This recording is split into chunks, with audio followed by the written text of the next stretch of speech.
we've realized that they are privy to conservation of the wetland, so as to address these key issues, especially matters to do with biodiversity and also issues to do with climate change, which is very, very critical. What we've realized is that we are here doing analysis so that we identify the gaps and then come up with the recommendations so that we bridge the gaps and create a healthy coexistence between development and also environmental conservation, which will strike a balance today. One thing we've realized is that community lack capacity, especially on capacity strengthening, on matters to do with ecological agriculture, matters to do with climate smart agriculture, and also on how we need to fully tap the blue economy, which is very, very critical when you're addressing matters to do with wetlands. We definitely understand that wetlands conservation is critical when we are addressing issues to do with climate change, because wetlands are major carbon sequestrators. And we agreed as a team that we'll conserve the wetlands as one key area on climate change mitigation, adaptation, and also disaster risk reduction, which is very, very critical. The other key thing that we've come us together is that we have to be custodian of the environment as enshrined in Article 42 of the Constitution. That as much as we have a right to a clean and safe environment, but we also have an obligation as communities, and that is why we are coming together as a team. That as much as the project is going on, key thing that has to stand out is that we need to conserve also the wetland for the benefit of us today and also the future generation that are coming. Yeah, converting a wetland into an agricultural field has two phases of it. One, it affects the habitat of cranes, because that is where they breed. They use the reeds to establish their nest and raise their chicks there, as well as providing an area where they can feed. So when we convert it into an agricultural field, we are denying a habitat for breeding.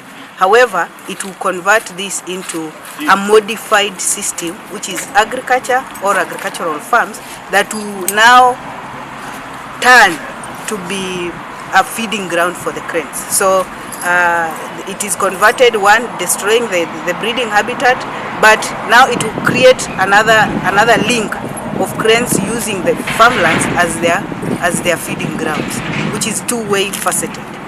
It will because it will affect the population negatively, because for a healthy population we need to see an increase, and an increase is through breeding.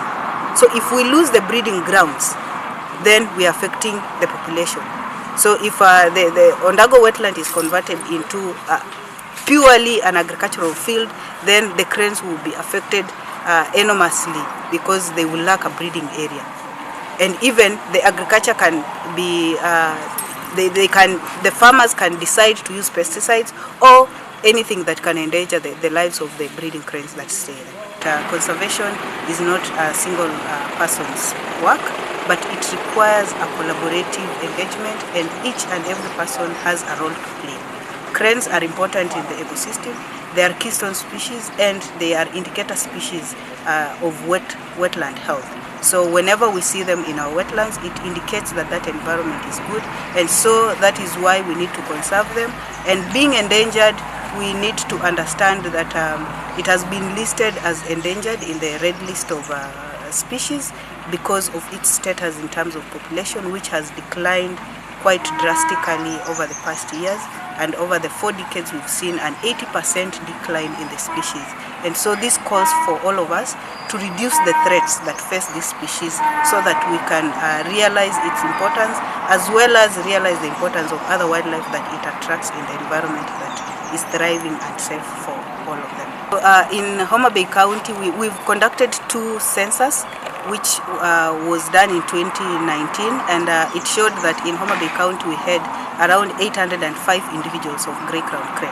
In 2023 we also conducted another census, and it indicated 364 individuals in Homa Bay.